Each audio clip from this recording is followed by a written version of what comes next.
There are many people who are smart, ambitious, and extroverted, but leaders are fundamentally different from everyone. It might be some secret part of DNA that helps them stand out. No one can say for sure. The dusty pages of history have mentioned many people, but whenever you search under the category of transformational, there is one name you will always see: William Henry Gates III, famously known as Bill Gates. A genius of the modern technological world, his name is synonymous with vision, innovation, and transformation. Born in Seattle, Washington on October 28, 1955, Gates had a curious mind since his early years. It is a quality you will find in every great leader in history. The urge to explore is so insatiable that sufficing only on what they have been told is not an option for them. The 13-year-old Bill Gates was intrigued by computers and technology. With an IQ of 160, Bill Gates had the spark to lead an extraordinary life. By his 16th birthday, he had already created his first profitable computer program, called Traf-O-Data. The friend who helped him with this project became an eminent face of Microsoft later. He is no one else but Paul Allen.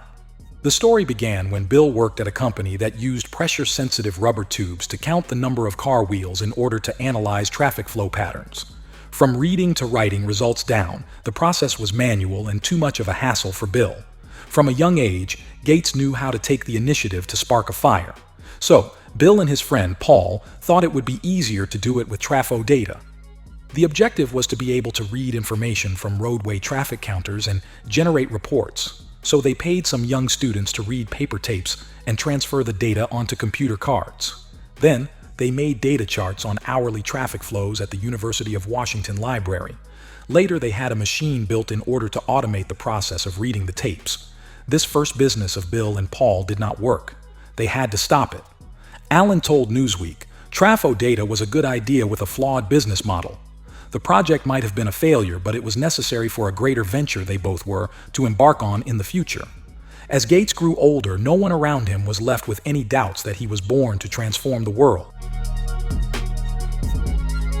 In 1973, Bill enrolled in Harvard as a pre-law student because he wanted to be like his father, but mathematics and graduate-level computer science seemed to intrigue him more. He even mentioned this during one of his visits to Harvard later. Gates recalled how he enrolled in so many courses because they all looked amazing. Back then, he had almost instantly gained academic accolades at the university because he was smart enough to develop an algorithm to address an unsolved query posed by one of his professors in his combinatorics course. He published that solution in collaboration with the computer science theorist Christos Papadimitriou. It was a chilly evening in December 1974 when Paul Allen saw that Popular Electronics had featured Altair, a home computer for hobbyists that was about to hit the market. He took it to Gates, who then resided in the Courier House room at Harvard. During the Christmas holidays of 1974, they both decided to write software for hobbyists that wanted to make their own programs on the Altair. Specifically, they decided to launch a personal computer software industry. Bill and Paul Allen's vision of having a computer on every desktop and in every home seemed unrealistic to the majority of people. But more than 77% of American households had a computer by 2010. It would not have been possible without the life work of Gates. To quote Gates' words, "When Paul showed me the magazine, there was no such thing as a software industry. We had an insight that you could create one, and we did. That was the most important idea I have ever had." The man knew that these things did not happen overnight. They are a culmination of sleepless nights and tireless efforts. He also knew that a leader does not just come up with a good idea, but instead rolls his sleeves up and gets to the job. At the same time, Gates was also not afraid of failure. According to his philosophy on life, success is a lousy teacher. It makes smart people think they can't lose. He ignored the exam cramming that he was supposed to do and holed up day and night for 8 weeks at Harvard's Aiken Computer Lab, with Allen and Davidoff writing history. Allen recalled seeing him alternately pacing and rocking before scribbling basic interpreter code on a yellow pad, having his hands stained from the ink of felt-tip pens.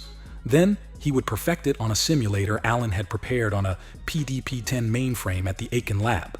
He could go like that for hours without eating and drinking. In the wee hours, Bill would doze off at the terminal. He would wake up after a couple of hours, blink twice, squint at the screen, think something, and start writing precisely where he had left off. His determination has led him to be one of the most impactful leaders to have walked on the earth. Today, he recalls that program as the coolest he had ever written. Alan took the program to the creators of Altair, and they agreed to license it. Bill and Alan, who had named their venture Microsoft, were officially set to see a breakthrough. A couple of months later, Alan was offered a job in Albuquerque by the founder of the company that created Altair, Ed Roberts. Gates was still at Harvard, but only until he was hauled before the administration for a disciplinary process. It started when the auditors from the university found out that PDP-10, which it was funding, was mostly used by a sophomore named W.H. Gates. After much fretting and describing how he had created a version of BASIC using the machine, he was exonerated. Later, he was admonished following a non-student, Alan, to log in with his password. He completed his sophomore year, flew to Albuquerque, and stayed there rather than returning for his semester in the fall. Fueled by his love for developing and creating, he spent years working from his garage, coding, programming, and envisioning solutions with global reach. In 1976, he returned to Harvard for 2 semesters, but left again for good. 3 decades later, he returned to acquire his honorary degree. "I have been waiting more than 30 years to say this. Dad, I always told you I'd come back and get my degree," he said, while beginning his speech. Microsoft officially went public in 1986 and conquered the technological world. Until this day, it has managed to stay at the top of the market, and the reason is Gates' leadership. Leadership requires a passion that drives you to take charge and turn a brilliant idea into a sustainable revenue machine. That is why Gates worked long shifts to understand the market and develop products that speak for his business, even after Microsoft had established a reputation. It already had a share price of billions by 1987, which made Gates one of the youngest self-made billionaires. His current net worth has been said to be around $137 billion, according to Forbes. Although it has ranged over $150 billion at some point, most of its portion goes to humanitarian services and philanthropy. In 2017, Bill Gates was ranked the richest in technology. His company has spent more than half of its lifetime fighting antitrust battles with law enforcers. If nothing else, it has earned itself a chapter in history books for fighting one of the biggest monopoly wars in the US. In the 90s, Microsoft was shining bright as one of the leading companies in the software and technology world. Its rising presence in the personal computing market raised suspicions among the federal authorities. The Department of Justice and the attorneys general of 20 different states filed antitrust charges against Microsoft. The suit followed the browser wars when Netscape, one of the top competitors, collapsed because Microsoft granted free access to its browser. To be more specific, the company's step of tying Internet Explorer with the Windows operating system attracted considerable attention. Integrating Internet Explorer with Windows puts Netscape Navigator and other web browser developers at a competitive disadvantage. The antitrust authorities argued Microsoft was unfairly leveraging its market dominance to promote its other software offerings. Such actions were seen as monopolistic, hindering competition and innovation in the technological realm. The trial did not run smoothly, and the case was plagued with problems. The case was ridiculed with misleading claims, false statements, tempered evidence, and a plethora of courtroom distractions. Microsoft openly claimed that its competitors were threatened due to its rising popularity. The company was making its impact as the biggest innovator of the era, and CEO Gates was widely considered a genius. The company confidently asserted that even if it were to be classified as a monopoly, it would still be perceived as non-coercive at best. A group of economists even published an open letter to the president in support of the company, stating that laws such as antitrust hurt consumers and domestic firms on a global level. They argued that consumers preferred Microsoft Windows due to the convenience it offers. Windows may not have been superior to Unix, Linux, and Macintosh, but it became popular due to the ease of installation and the software options that come in bundles with it.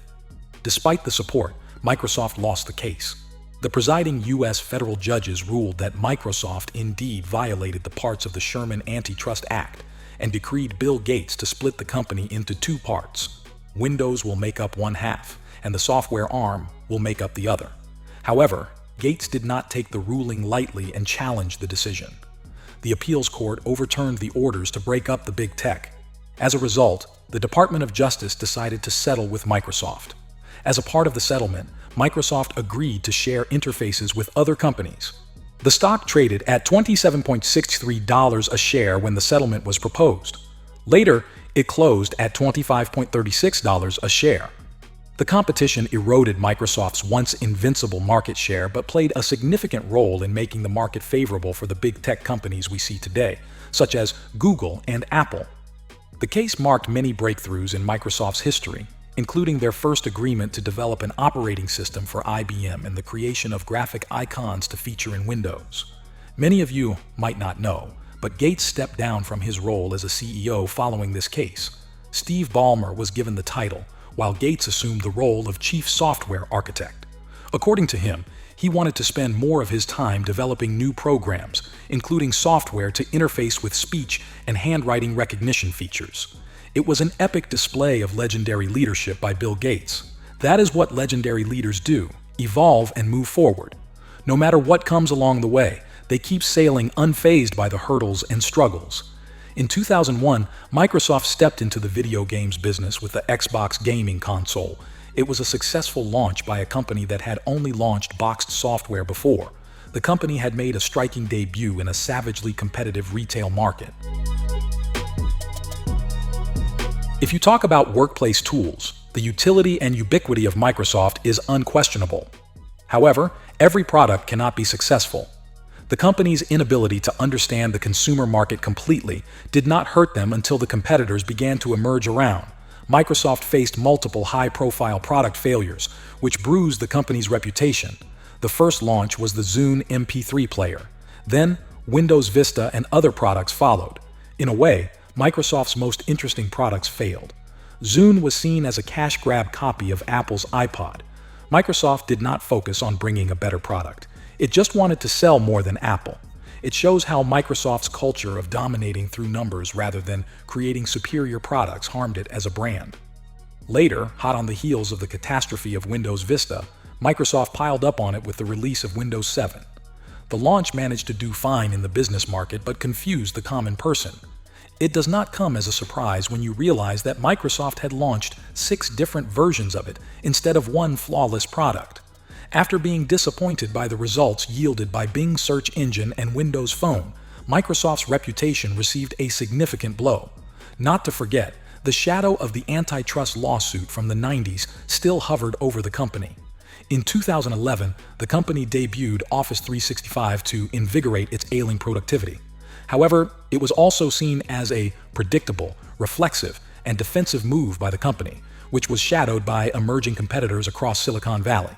Soon after, Microsoft acquired Skype and Yammer. That also did not make much of a difference. On top of that, Windows 8 also failed. In 2015, Microsoft launched Windows 10. The event was highly criticized for being a disaster, but the program looked great. Since then, Microsoft has not made any major product launches, although it has invested in artificial intelligence and machine learning technologies. We all know about the long-standing rivalry between Apple and Microsoft. However, many do not know that Apple was on the verge of bankruptcy. In August 1997, Gates proved, yet again, that eliminating competition is not the only way to win. Rather than leaving Apple bleeding to death, he invested $150 million in the company. "Bill, thank you. The world's a better place." His words were memorialized on the Time magazine's cover. For Microsoft, the investment was synonymous with breathing life into one of its greatest competitors. But Gates saw it as a business opportunity that worked out very well, according to him. The deal did not end the competition between the two tech giants. In fact, it shaped a considerable part of the computer industry that we see today. In 2011, when Steve Jobs died, Bill Gates honored the Apple logo as both a competitor and friend. He wrote nothing but all the great things in Jobs' memory and how he missed working with him. Gates has demonstrated how to become a successful businessman without disconnecting from your inner human spirit. His leadership style is a perfect example for today's entrepreneurs who want to learn from him. Similar to this friendship, Microsoft began improving its relationship with former competitors in 2013. The Microsoft owner met Melinda French, his future wife, while she was working as a product manager for the company. After connecting at a sales meeting in New York City, Bill asked Melinda out on a date, which she refused because she thought it lacked spontaneity. Bill proposed to her after 6 years of dating. They celebrated their engagement with a trip to Africa in 1993 that happened to be a transformative experience of their life. The newly engaged pair call it their first encounter with extreme poverty. There, they decided to use their wealth to help people. They founded a philanthropic foundation to serve their cause a few years after. In 1994, the couple jetted off to Hawaii for a destination wedding. The Seattle Times said the lavish event took place at the Manel Bay Hotel in the presence of their family and friends. In 1996, the couple welcomed their first baby, and Melinda decided to put up a resignation at Microsoft, as she did not want her baby to be raised by a governess. The couple welcomed their second child in 1999 and their third in 2002. Gates and French started tons of philanthropic projects together and were awarded the French Legion of Honor in recognition of their efforts. The couple finally decided to part ways in 2021. A great leader is never static but rather progressive, and leaders like Bill Gates never settle for what they have achieved. They continue to look forward. To quote him, "We always overestimate the change that will occur in the next 2 years and underestimate the change that will occur in the next 10. Don't let yourself be lulled into inaction." That is the reason why, beyond his role as a trailblazing entrepreneur, Bill Gates transcended the domain of business and embraced a profound sense of responsibility for the service of humanity. He has a selfless approach to leadership. He likes investing his time and resources to improve the lives and careers of others. His ability to see the potential in both technology and humanity has cemented his legacy as a true visionary leader. The vision has led him to establish the Bill and Melinda Gates Foundation. Guided by an unwavering urge to make a positive impact, Gates has taken many humanitarian initiatives that have inspired thousands of others to join the fight for a fairer, more equitable world. Like an admirable leader, Gates derives satisfaction from providing benefits, imparting knowledge, sharing wisdom, and guiding people. His foundation has donated billions to causes all around the world, making a substantial impact on the lives of children and adults. It illustrates his character and determination toward his social responsibility as an influential global citizen. His code of conduct is a perfect example of how life is more than just making a profit. In 2008, Gates put up a resignation from his full-time role at Microsoft to focus on philanthropy. He held a public press conference 2 years ago to announce that he would be retiring from the Microsoft board. The reason was the same as 13 years ago. He wanted to prioritize his role as a philanthropist. Bill Gates' sphere of influence extends far beyond helping people and making technology more and more impressive. In his post-Microsoft career, Gates is also known for his work fighting diseases and climate change. Even during the COVID-19 pandemic, the news channels and media streams focused heavily on his thoughts, as he was in contact with Anthony Fauci, Director, National Institute of Allergy and Infectious Diseases. Other than that, he is known to heavily fund journalism, including NPR and the social networking site ResearchGate. His investment portfolio includes nuclear power, global live satellite video, AI, geoengineering, synthetic breast milk, and animal protein. Bill Gates has earned several medals and awards until now. The most prominent ones include the Turing Award for shaping the foundations of computing, the Presidential Medal of Freedom as a recognition of his contribution to the United States, and the Padma Bhushan Award as a recognition for his philanthropic work in India. Gates is also famous for his speeches and columns. People all over the world enjoy the wisdom that he shares in his articles.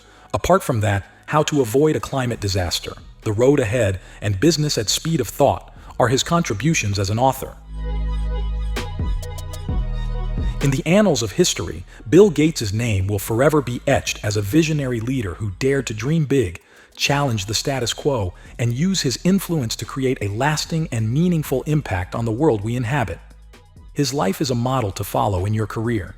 You will be going to the office for the most part of your life. Why not work for something that you truly enjoy doing? There's no point in getting stuck in a career that does not interest you. It is hard to inspire others or even imagine creating a strategy when you are in a profession that does not ignite a spark inside you. If you have stepped into it for the sake of money only, you will get tired sooner or later. But when doing what you actually enjoy, you will wake up excited to go to work. Obviously, the odds of making an impact will also be more. If you found this video insightful and want to see more, check out some of our previous videos and hit the subscribe button to stay connected.